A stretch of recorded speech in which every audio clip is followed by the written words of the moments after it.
Merry meet. What is shadow work and how do you do shadow work?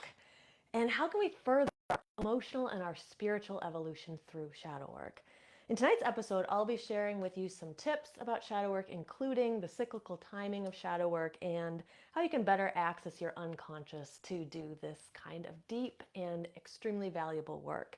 So, if you are interested in shadow work, there is something for everyone. There's sure to be something for you in this episode as well. So Merry Meet, I'm Aislin. This is Ask Aislin, and I'm here tonight sharing with you some shadow work tips and some tips for the dark moon as well, which it is the dark moon tonight. So happy dark moon to everyone who's watching live and later tonight. So if you are with us live, just saying hello, you can leave some questions and comments. There will be a Q&A at the end if you'd like. And I'm going to dive right in. There's a lot to talk about tonight. So before I go into the first tip, I just wanted to talk a bit about what shadow work is briefly for those who are newer to the topic, and a little bit about the dark moon, because there's a reason that I'm doing the episode tonight on the dark moon.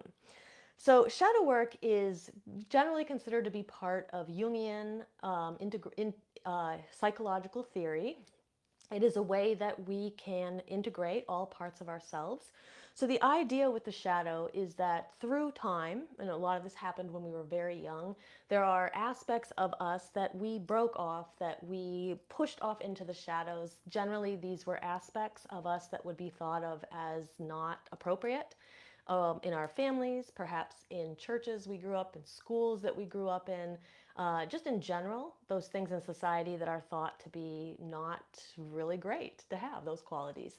So an example of this might be aggression, right? Aggression is usually considered kind of a negative quality to have, especially if it goes it gets out of control, right? But aggression is something that's important for all species. We have to have a little bit of aggression, otherwise we just let everybody walk all over us.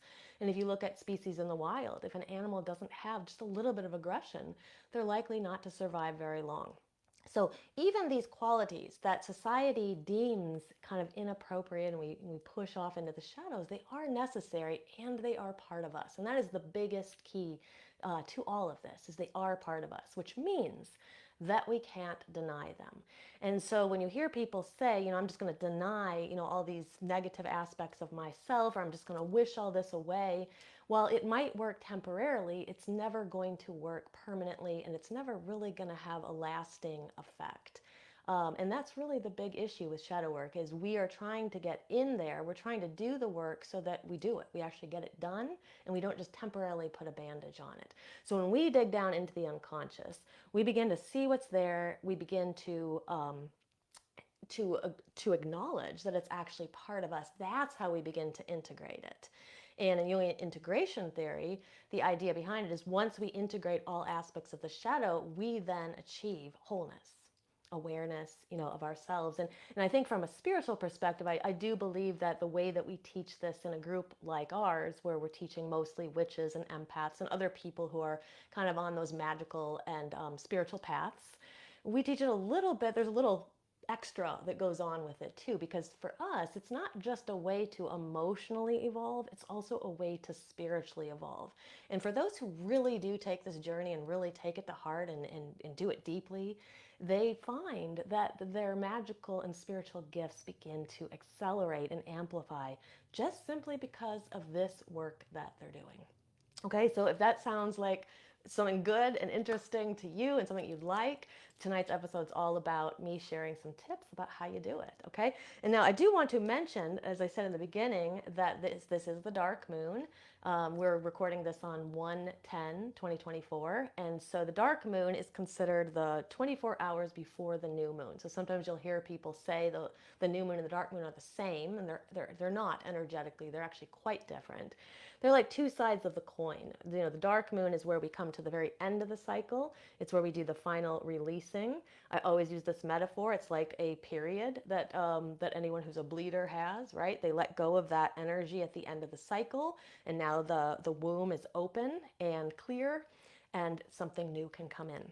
So same idea with the new moon. When we release at the dark moon, we release that energy at the new moon. Now we have space to bring in what we really desire. So A lot of people like to do work on the dark moon for that exact reason. And we're going to be talking about that. This is the first dark moon of the of 2024. It's not actually from an astrological point of view. I'll talk about that later. This isn't actually the last dark moon of the astrological year, but it feels significant because of the fact that we turn over from 2023 to 2024. But astrologically, this isn't actually the end of the cycle. So we'll talk a little bit more about that in a bit. So let me dive in with the first tip, and just saying hi to those who I see here in the chat. Rebecca, hi there, and Kurt. Hi, everybody. Pamela made it. Cindy, hi, guys. So great to see everybody. So again, if you're live, feel free to put questions, comments in the chat. I'll be going back and forth all during the episode. And if anybody likes what they hear during the video, make sure to put a heart or a thumbs up. It just helps us get this into the feed of more people. And if you're watching this on YouTube later, make sure you subscribe to Body Mind Witchcraft's YouTube channel, and you won't miss any future episodes. Okay, so let us dive right into tip number one. So tip number one says, learn how to make the unconscious conscious.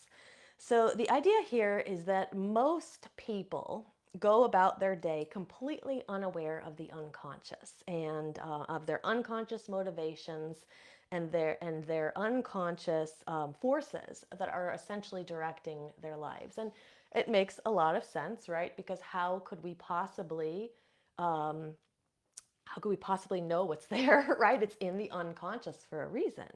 But if we don't know why we think or we act a certain way, then how can we help it, right? So many people will just say, it's just the way I am. There's nothing I can really do about it. But if we start to dive deeper, we start to realize that there is something we can do about it. We can at least acknowledge it and figure out why it's there in the first place. So the key is really learning how to look in the mirror. And this is probably the most difficult thing of all. It's something that we talk about. I can explain, how the process works, but it doesn't really probably resonate until you try it yourself, until you really see it happening in your own life. Now, the unconscious forces that live in our shadows, in the shadows of our minds, when we start to see them more clearly, we start to understand why we're doing things, why we're thinking things, why a certain person rubs us the wrong way. And what happens is, because these unconscious forces are in our minds, buried down deep in our minds, what they do is they start to attract people and situations to us. Now, these people in these situations may feel negative, or they may feel like things that are being done to us. But really what's happening is we're attracting the very things that we need in order to turn the mirror on ourselves and begin to heal ourselves. So we're not going to attract people and things that we don't need. We're going to only attract people and things that we do need. And some of those people and things feel really good, and they're part about kind of our more positive spiritual evolution. It's very clear to see why they're there. And then there'll be the negative ones, and it's harder to understand why they're there, but they're actually there to help us evolve. They're there to help us uncover what's in the shadows. And it can feel like those things are coming from outside, but in reality, we're the ones creating it, okay? So if we start to become conscious of this, then we begin to better understand why we're attracting those things. So some of my best advice here is to, when you start to see patterns in your life, that's especially crucial here. Like if you feel like you're always attracting similar people to you, or you're always kind of attracting the same situations, or there's a repetitive kind of theme in your life that you feel isn't negative, that's where the work really begins. And what I would suggest doing is taking anything that kind of comes that's triggering to you, that kind of upsets or bothers you. And on the surface, it may feel like it makes sense why that thing should upset somebody, right? But if we can remove that external person or that external situation, and we turn the mirror on ourselves, we can actually see better why it's doing it. And usually about 9 times out of 10, maybe even more, the reason why we're being triggered goes all the way back to childhood. A lot of this goes back to childhood. It can go back to early adulthood. Honestly, it can go back to any part of your life, but a lot of it goes kind of far back. And once you can make the connections, you then have the choice whether or not those people or things will still bother you or trigger you, right? Because all of a sudden now we're in control. Before, we were not in control. They were just triggering us and we didn't know why, right? But now, once we do know why, we have more control. So like I said, the key to that aspect of shadow work is really beginning to remove the external. And what I've found is if we do this over time, it's not like we're going to do this one time and we're magically healed. Like, unfortunately, shadow work isn't something that you can really dabble in. If you're going to do it, I really advise people to get a mentor, get in somewhere and do it seriously. I am going to share, somebody asked a question about some books, so I'm going to share a few books at the end, too, that people can check out. But if you're going to do it seriously, then you are going to be doing this over and over and over again. So it's not something that we're just going to heal one time.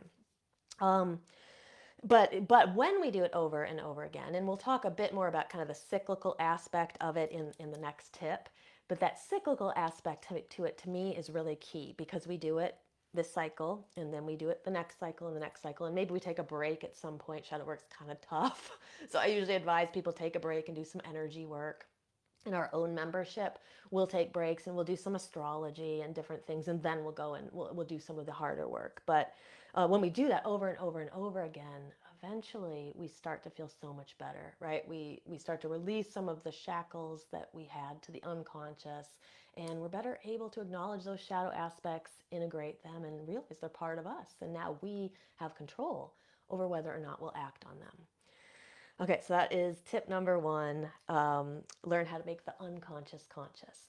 Now, tip number two is about the cyclical timing of shadow work. So I say use cyclical timing to guide your shadow work. Now, this can look a little bit different for everybody, but there are times of the month, there are times of the year, there are even times of the day that are more opportune for our shadow work, just simply because the energy of shadow work aligns with the energy of those times. So one of those times is right now, the dark moon. So the waning moon, the balsamic moon, and the dark moon are a series of parts of the cycle that all progressively get more and more and more aligned with this kind of energy. Now, so for those who don't know, the waning moon is after we pass full moon, before we get to the waxing moon, or sorry, I should say before we get to the new moon. We have this whole period of the cycle called the waning moon, so about 14 days. Now, the energy of kind of that releasing and that turning inward, it begins to accelerate as we get closer to the balsamic moon, which is considered the final 72 hours of the cycle. And then finally we hit the dark moon, which is the final 24 hours of the cycle. Now, during this time, and progressively over these days, the veils between the worlds get slightly thinner. So sometimes we hear a lot. I shouldn't even say sometimes. We know that the veils get thin at Samhain, and you might have heard me or others say the veils also get thin around Beltane. But the veils get thinner every cycle as we near the dark moon. And essentially, once we hit the balsamic, they really start to get thinner and thinner. And so this is why people start to feel like they want to turn inward. They start to feel like sometimes that their intuition amplifies. They start to feel that they're maybe more connected to their guides or to spirits, right? Those who see spirits may have more contact with them at that time for this reason. And so what this energy is doing is it's actually inviting us to slow down and receive. The balsamic moon, the entire waning half of the cycle, and in particular balsamic to dark, is about receiving. It's not about doing, right? So it's saying slow down and relax. Now, the problem is that our society doesn't really invite us to do that. So the energy invites us to do that, but society tends to look down on us when we take time off, right? I see this all over the place. Like even after, things got a lot better when COVID started to go down, the cases started to go down in places. But like I work with students and I have friends who work in the schools, and we see people just forcing their kids to go to school sick. But the kids should be at home, not only just so that they don't infect other people with whatever they have, but they should be at home because their body is trying to say slow down for some reason, right? And so we just from that example, we understand that our society doesn't really encourage this. It doesn't encourage you to take days off, right? But we have this energy every single month of the cycle. So if we can't take time off from work, perhaps, or school, at least we can do this in the rest of our lives. So it's okay to turn down the invitations when you're kind of feeling low energy. It's okay to not do as much. It's okay to just take a night to relax and meditate and, do whatever fills you up, take a nice bath or something. You know, really it's important for us to listen to our bodies. So if you begin to feel that you are kind of cycling with the cycles that way and you need that space, this time can be a gift if we will accept that invitation. And so once the body is relaxed enough, then we find that we're even better able to release what no longer serves us, which is why, the dark moon kind of invites us with that energy so that we can let go. This also allows us to then realign our energy, which is also important for preparing us for the next part of the cycle. So it's important to slow down, don't fight against it.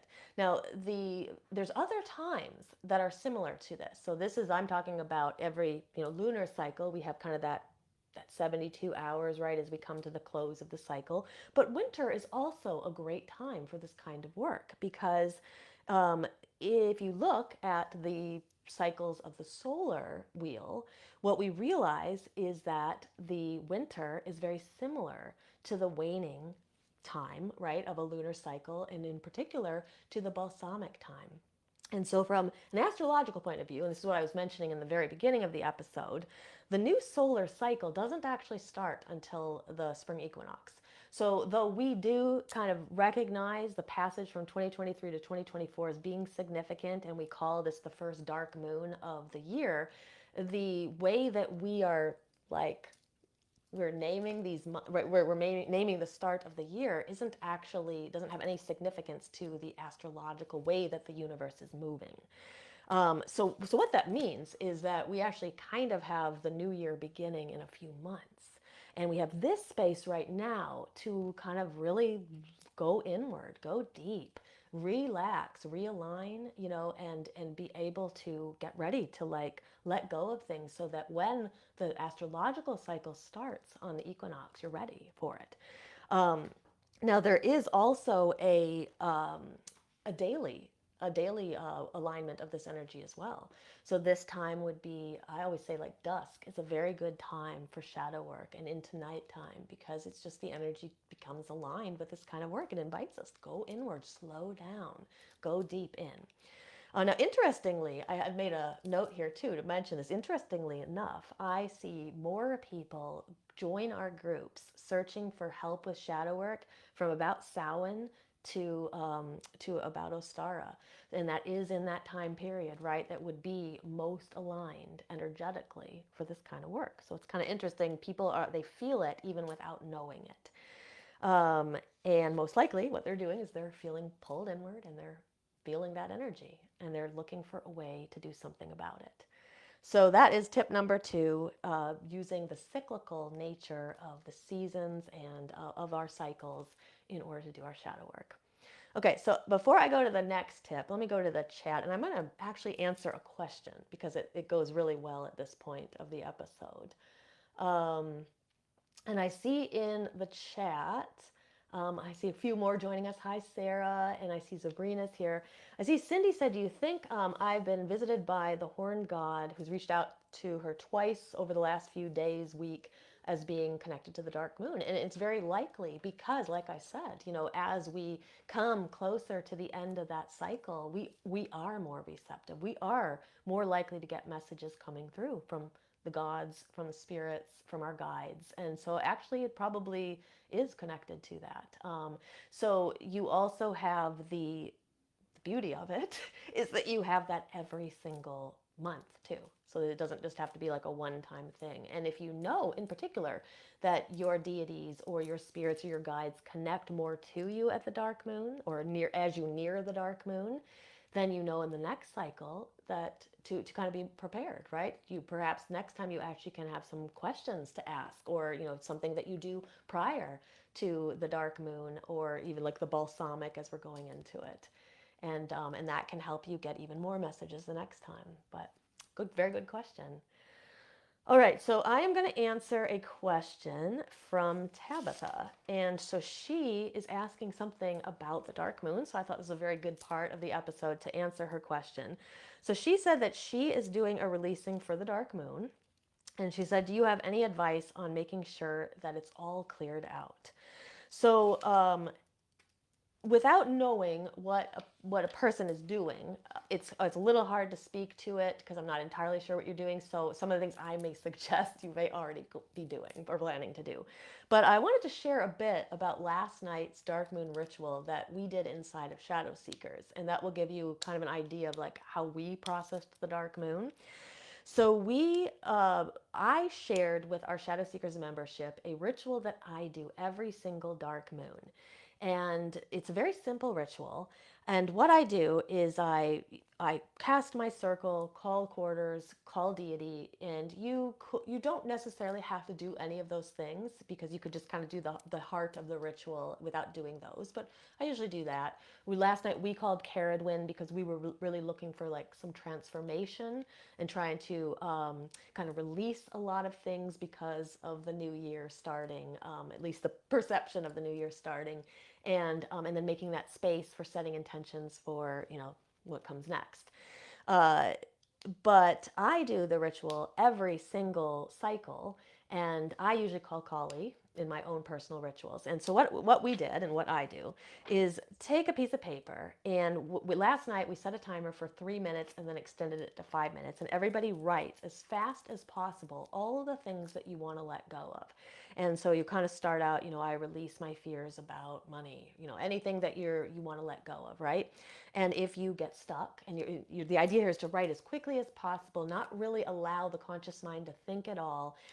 Really don't lift your pen from the paper if you can help it. If you can't think of what to write, just say, I release my negativity, or I release my fears, just some kind of a general release, right? Until you have some more thoughts. But what most people find is that they write and write and write, and one thought leads to another, and eventually things start coming out that you weren't even really aware of. But the idea really here is to just purge. We're purging everything out, and that's what I even told them. And in fact, someone even said it kind of made them nauseous, and that's actually a good sign because it while they're doing it, because it shows that you're actually purging. You're purging energy, and that's what we want.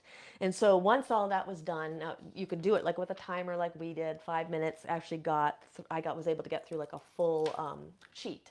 But in my own rituals, usually what I do is I don't really do timed. I just write on a full side, one side, and then I turn it over and write the full other side, and then I kind of realize I'm done, or say I'm done. So that's the first step of it. And then what we did is we did a guided meditation to meet Caradwin and kind of do some transformation with her cauldron. But afterwards, you can then take the piece of paper, fold it up, and burn it, or those who didn't want to burn it or couldn't burn it in their homes could rip it up. But I recommend that you destroy this, whatever it is. And you can scatter the ashes outside. You can flush them down the toilet. Same with like the paper if you're going to rip it apart. So I think that that's very effective ritual for releasing. But one of the things I did want to note is that in your question, you had said want to make sure it's all cleared out. And that's always our intention, right? Is to clear out as much as possible. But sometimes some of this stuff's been stored there for a long time. So just be aware that even when we have the intention of clearing everything out, like if you do something like I mentioned, you're going to be very good at clearing out most of it. But there still may be some residual things that, this stuff can go back to, 30 or 40 years for many people. And that takes time to clear out. So just remember to kind of let go of your expectations about what has to happen. Just do the releasing, trust that it's worked, whatever needed to work, worked.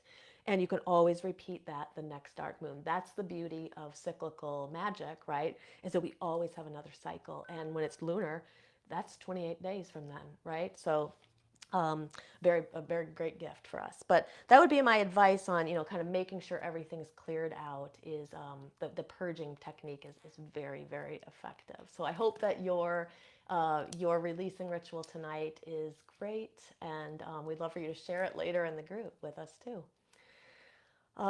Okay, so let me go back to tip number 3. Shadow work can help us traverse the dark night of the soul. Okay, so the dark night of the soul is a concept. Some people say it doesn't exist. Some people say it's negative to think that it exists. I've been through it, and I promise you it exists. So I think pretending it doesn't is really quite stupid.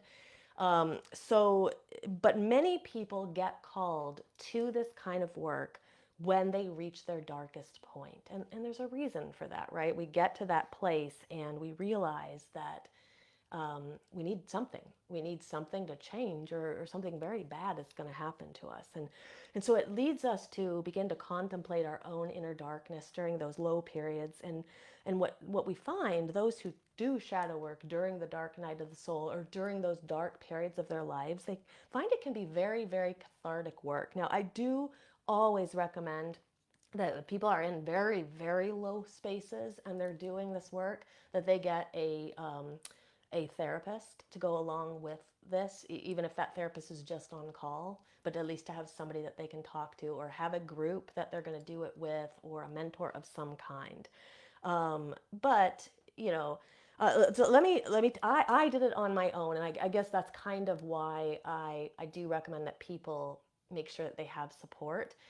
I'm somebody who is trained as counseling psychology, so I learned all of this in grad school, and spent years kind of working with other people doing it. So me doing it on my own might feel a little bit different than others. But let me tell you a bit about my story, and how I came to discover how important shadow work was just for the journey of the dark night.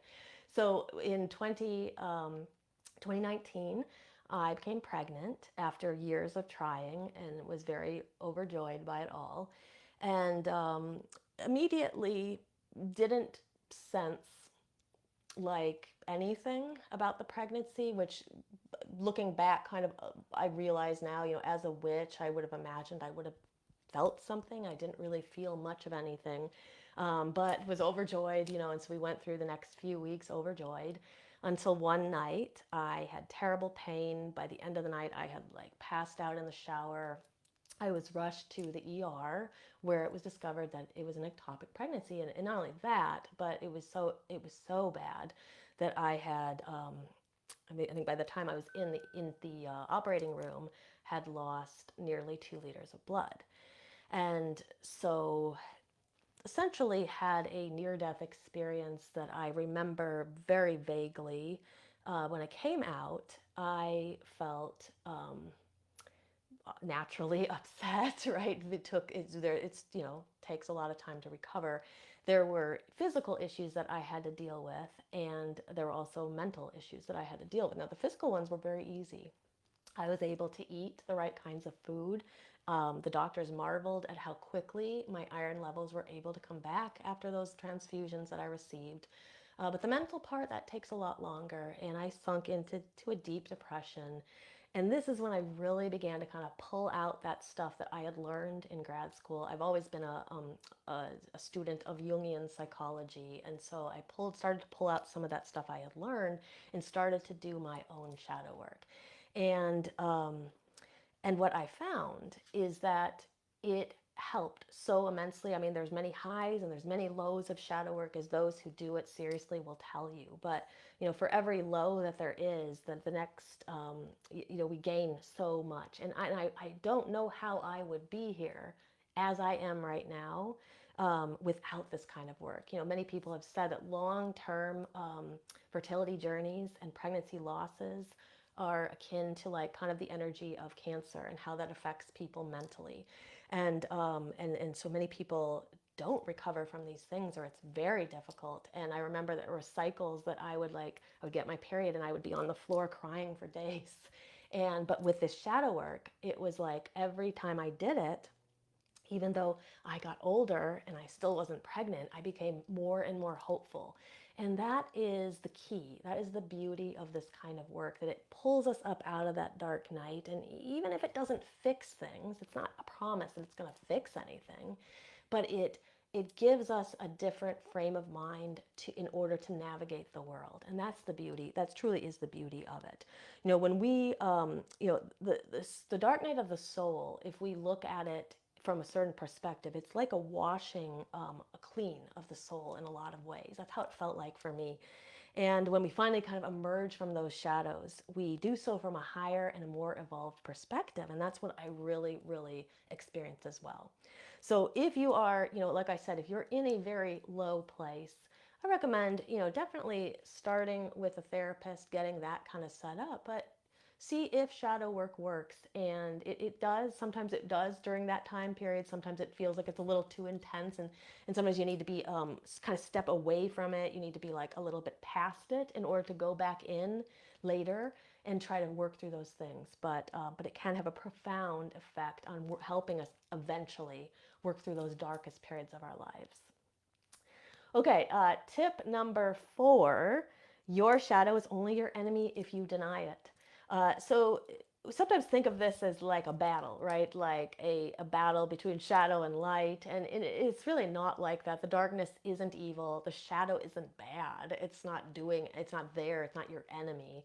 It's just simply the unknown about you, or the part of you that you don't acknowledge because it's unconscious. And so the problem is, though, is that when we deny it, we give it power and we give it strength. So, kind of what I talked about earlier is if we push it away with kind of positive thinking and we say, oh, that doesn't really exist, or that doesn't affect me, or I'm not going to think about it, I'm just going to think good thoughts. Like I said, it's like a temporary band-aid, but it doesn't fix anything. This is just going to, the cycles will repeat themselves, we'll continue to draw the same people and situations in, and we're not really going to get much further in our emotional and spiritual growth, right? But if we face it, that's when we begin to understand what it is. And it kind of, we understand its origin, where it came from. That's really the power and the key to this. It's not about accepting, every aspect of ourselves without judgment. It's not like we're saying, oh, it's okay, for the bad things that we've done, or, the ways we might have hurt people in the past, or, the less savory aspects of ourselves. We don't just say all of that's okay necessarily, but rather what we're doing is we're bringing awareness to it. We're bringing awareness to our hidden parts with compassion and with grace. We're really looking at them from all vantage points, and we learn the valuable lessons of the shadow eventually, right? And we learn how to transform it. And when we transform it, it becomes a catalyst for our own growth, a catalyst for our own healing, and that's really the key. But the real key here is darkness is not evil. The shadow is not evil. It's nothing that we need to necessarily conquer or overcome. It's really something that we need to befriend, because it's there for us. It's there for our growth. It's turning that mirror back on us and seeing what lies there. But it does take real courage to do this kind of work, to dive into the unconscious. It's not for the faint of heart. I always say that. But through shadow work, we will gain insight into these fears, into these traumas, into these insecurities. And it really just allows us to heal and to let go of what no longer serves us. Okay, and then I have tip 5. So the final one, and then we'll go to the Q&A. Tip 5, shadow work is easier to do when you're grounded. I have to say, is after working with people for a long time, doing this kind of work, rarely do I see somebody who doesn't need some root chakra work. And we live in a world that it's very easy to become ungrounded. Even the most grounded of us find that this world just makes us feel ungrounded at times. Root chakra work is helpful for almost all people. And so some ways that you can tell, if you really need root chakra work, sometimes it can be harder to tell than others. But if you have a lot of financial problems or a lot of financial worries, that's a sign that, root chakra work is really necessary. If you feel like you have a lot of anxiety, when we're not grounded well enough, we're going to tend to be more anxious. If you have a lot of worries, a lot of concerns, if you feel like lethargic, tired, kind of unable to move, if you find that you have eating disorders or disordered eating of any kind, if you have kind of any issues with the physical, that is usually a sign that the root chakra should be addressed in some way. So my recommendation is to always be doing root chakra work, to kind of cycle through it and every once in a while come back to it. But for those who feel especially grounded, to really, or especially ungrounded, to really be focusing on this. So root chakra work is pretty simple. There's a lot of things that you can do. It can be as simple as bringing in the color of red which is the color of the root chakra, bringing in red candles and red crystals, working with those, sleeping with them under your pillow, placing them, your legs are actually connected to your root chakra. The root chakra is energetic location, or I guess the physical location of this energetic center is like the base of the spine. And so it's kind of would be hard to put a crystal on the base of the spine, but you can put them on your legs, and that will be good for root chakra work. Other things that you can try is like a grounding meditation. The grounding tree meditation is a great one. There are a lot of grounded tree meditations. If you just Google it, I'm sure you'll find many on YouTube to try. The key is just find somebody's voice that you like. And so grounding meditations, I really think that yoga for the root chakra is very good. Getting into the hips and the legs, strengthening the legs, increasing the flexibility of the hips. That also helps us get into the sacral chakra as well. And yin yoga, which is yoga where you're not really moving, you're more in a stationary position for extended period of time. Yin yoga for the root chakra can also be very good. Breath work that brings the system down. So like the healing square breath, for example, where you breathe in for a count of 4, hold for a count of 4, exhale for a count of 4, and then hold for a count of 4, and then you just cycle through that. That can be very grounding as well. So I just recommend anybody who's on the shadow work journey really should do some kind of root chakra work every once in a while. But if they know that they're ungrounded, if they know they have a lot of anxiety, worry, financial issues, kind of issues in the bottom half of the body, make sure that you're doing it more than just a little bit. And that is tip number 5, is just making sure that you're grounded when you're doing your shadow work. Okay, so we are going to go into the Q&A now. I have another question that was sent to me about books, so I'm going to answer that next. But anybody who's live, put some questions in here, and I will answer everybody's questions as well. And it doesn't have to be about shadow work or energy work. It can be about anything, okay? Okay, so Nancy asked about books that she could read that have to do with shadow work. So unfortunately, there are not a lot of good ones that I have seen. Now, I am somebody who I will not recommend a book that I haven't read. And I've read a lot of books that were geared more towards counselors who were teaching shadow work. So I learned, like I said, I learned a lot of this during grad school. But I've come across a few that I'm going to recommend tonight. So let me start with this first one. Okay, so this book is the Shadow Work Journal and Workbook, and it is by Victoria Stevens. I got this book probably about a year and a half ago before I started the Shadow Seekers membership. I got it to get ideas for things that we could do in the membership. This book is, I think her explanations of shadow work are okay. It's not the best I've ever read, but I do think it's good because it brings it down kind of for a lay person to read. It's not technical in any way. What is nice about it is there's a lot of prompts.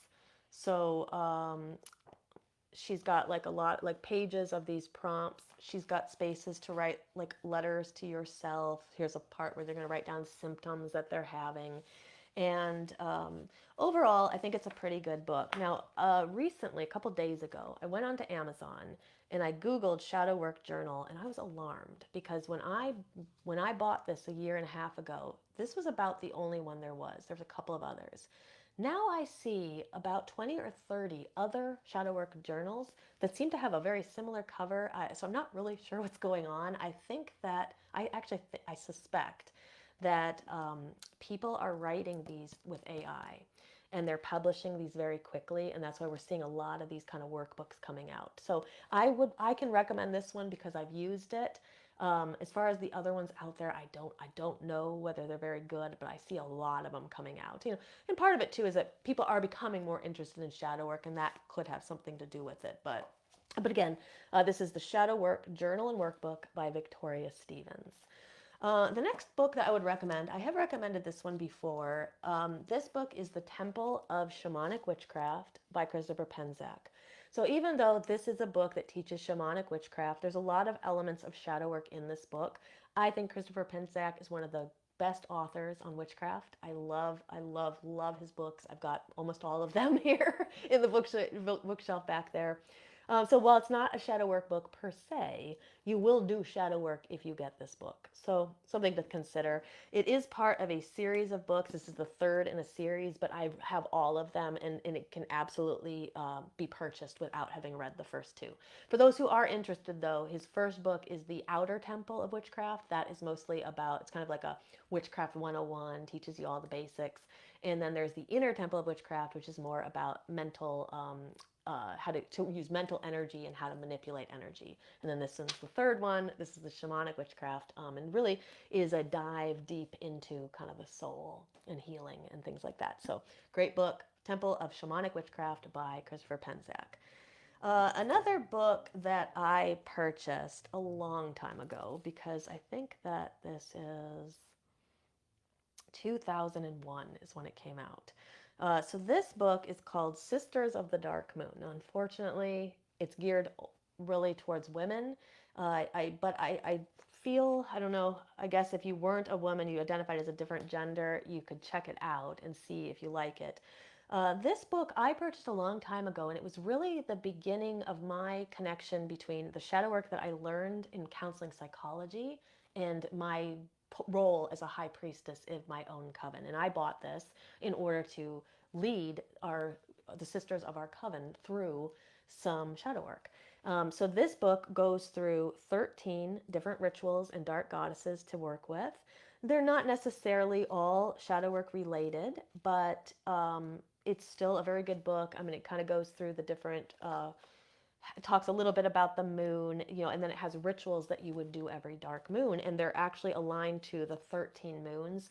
So there are ones for like Gemini, Capricorn. It's like every time, like, so for example, this dark moon is in Capricorn. So, that would start off, you would start off with that, and then you would do the next moon, and then the next one, and it goes through, it tells you everything that you need to do. So it's a pretty good book. Sisters of the Dark Moon, 13 Rituals of the Dark Goddesses by Gail Wood. Okay? And then the final book I'm going to bring up here is just, I couldn't find my textbooks. I think some of them actually got ruined in a flood years ago. But I did find this book. This one is called Meeting the Shadow. It is the hidden power of the dark side of human nature. It doesn't have one singular author. It's a collection of essays by different people, including Carl Jung, Robert Bly, Joseph Campbell, some of the best. And so it is more technical. It's probably geared towards people who are looking for like a more advanced knowledge of shadow work, and probably more geared towards practitioners. But I thought I'd throw it out there just in case. The Meeting of the Shadow. Any book by Carl Jung also is very good to try, but again, very technical. And so I do feel that the literature is lacking. I think there need to be more books written. I feel like I probably got to write one eventually and take all this information I'm sharing and just put a book out there too, so that there is a source, especially a source that is geared towards witches, empaths, other magically minded people who are on this path. So I hope that helps with a few ideas for books. And I will say, though, anybody who's serious about the path, it's probably worth your time to find a mentor, to find someone who can help guide you through it as well, if you're truly serious about it. Okay, let me see if there's any more questions here in the chat. Let's see. Um, so Cindy says she's always been a daydreamer. Yeah, that's great. Drawn to magic. And she says she's been in touch with her horned god Carnuno. So she said, how do I approach him? Okay, so good question. So we do have an episode, and I'll link it down below later, about deities. And so even if you've seen it already, you might go in and look at it again. And it does offer some ideas, but I'll briefly talk a little bit about it. So, approaching a god or a goddess of any kind, we do so with reverence, right, and humility. He's reached out to you, so he's already indicated that he wants to work with you. So that you don't even have to worry about, like, sometimes people's worry is, how do I even find someone to work with? Well, you've passed that worry. You have someone to work with.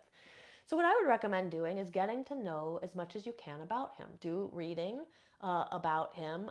There is a great book called The Witch's God by Stuart and Janet Farr. and I will look in it later. I'm going to make sure there's a part on it on Carnunos in there. I'm pretty certain there is. If there is, I'll put a little link below with that book title.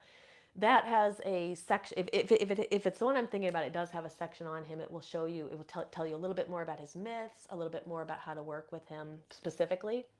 But in general, working with a deity, once you've made kind of contact with them and you know that's someone you want to work with, I recommend setting up an altar space to honor them.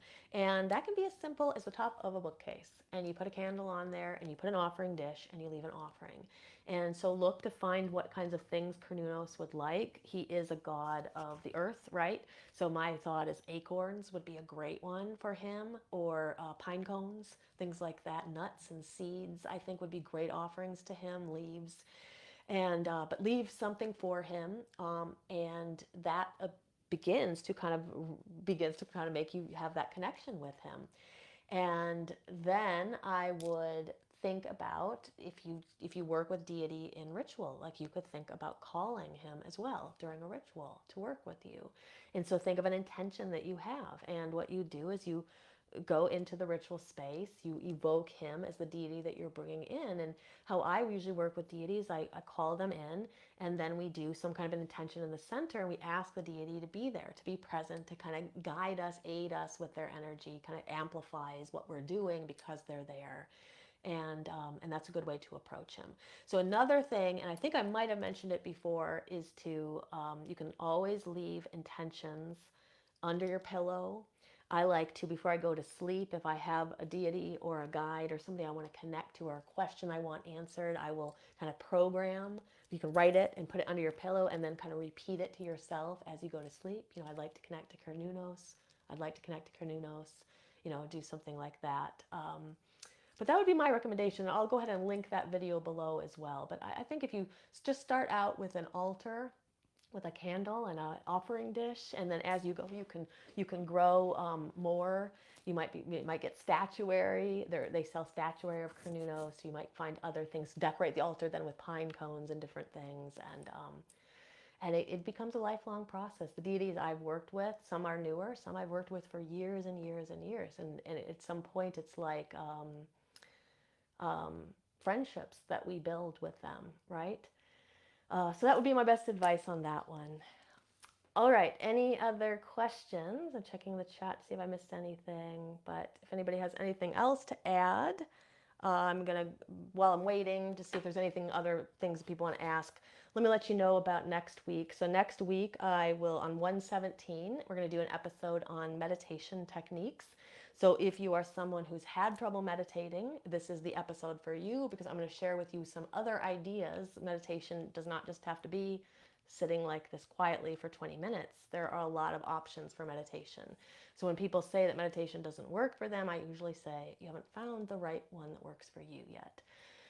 So you're going to love that episode. Even those who are good meditators, check it out, because there's other things you may have never thought of trying, and you can spice up your meditative practice as well. And then on 123, I believe there's going to be an episode on the third eye, and then that's going to bring us all the way to the end of January, early February, and we're moving into Imbolc season, so we'll do an episode on that. We also have an awesome Imbolc ritual coming up on February 2nd. Covenant of Midnight's Flame will be presenting it, and as we get closer, you'll see some posts going around that will invite you to that ritual. We did this ritual last year. It was one of our most popular rituals we've ever done, and we're going to write vows to each of the elements and that will help kind of transform us, transform the elemental energy inside of it. So it's a really, really cool ritual.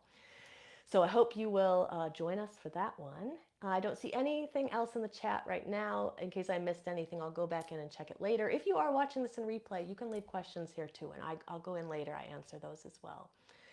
All right, well, until next time, blessed be. Have a blessed dark moon, and happy releasing, everybody. Just really take this time to let go of what you don't want to carry with you into the next cycle.